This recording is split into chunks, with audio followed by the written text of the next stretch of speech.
वैसे तो film industry में किसी को किसी से फर्क नहीं पड़ता है, लेकिन जब स्टार्स अपनी पर्सनल लाइफ की बातें मीडिया में आकर खोलते हैं और उन बातों में एक दूसरा स्टार भी इन्वॉल्व होता है, तब इंडस्ट्री वालों में खलबली मच जाती है।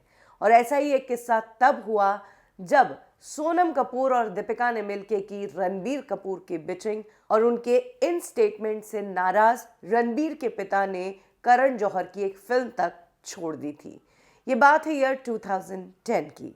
करण जौहर अपना famous coffee with Karan show चलाते हैं स्टार्स की कंट्रोवर्सी पर।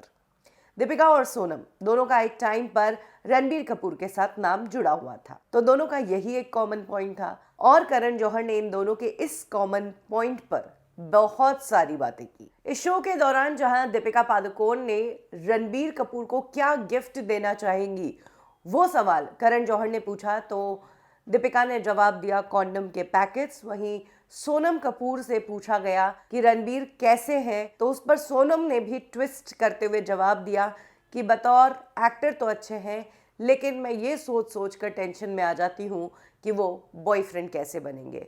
जाहिर सी बात है, दीपिका ने तो रणबीर को रंगे हाथों पकड़ा था और यही उनके ब्रेकअप का कारण था।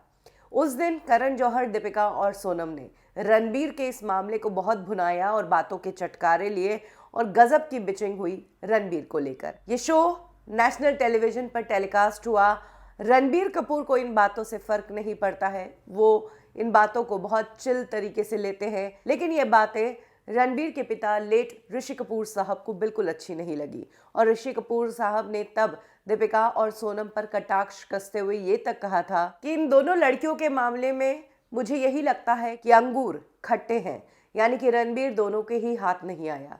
इसके आगे ऋषि कपूर साहब ने कहा था कि जहां तक सोनम की बात है, तो जब से छोटी थी तब से मैं उसे जानता हूं, वो अनिल की बेटी है। इन दोनों लड़कियों के लिए मैं यही कहना चाहूंगा कि इन सब चीजों पर ध्यान देने से अच्छा होगा कि अपने करियर पर ध्यान दो। और तब ऋषि कपूर ने करण जौहर को भी कहा था कि तुम्हें क्यों गॉसिप पर अपना शो चलाना है। मैं भी कॉफी विद करण पर पहले आया था नीतू के साथ, मेरे भाई बहनों के साथ, और तब बहुत अच्छी बातें हुई, एक बात भी इधर उधर नहीं गई। तुम्हें इस तरह के लोगों के पर्सनल लाइफ के प्रॉब्लम्स यहाँ पर डिस्कस करने की क्या ज़रूरत है। और तब ऋषि कपूर साहब ने ये भी कहा था कि जो दीपिका और सोनम ने किया है वो रणबीर कभी नहीं करेगा, रणबीर कभी भी किसी को बैड माउथ नहीं करेगा। कुछ इस तरीके से वो अपने बेटे को सपोर्ट करते नजर आए थे। और तब करण जौहर के इस सोनम और दीपिका वाले एपिसोड के बाद ऋषि कपूर साहब खासा नाराज हुए थे करण जौहर से।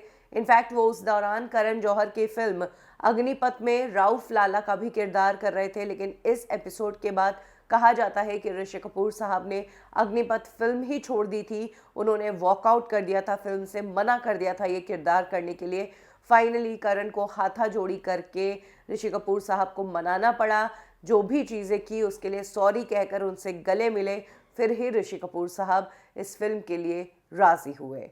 तो कुछ इस तरीके से दीपिका और सोनम के कारण करण की ये फिल्म अटकने वाली स्थिति में आ गई थी।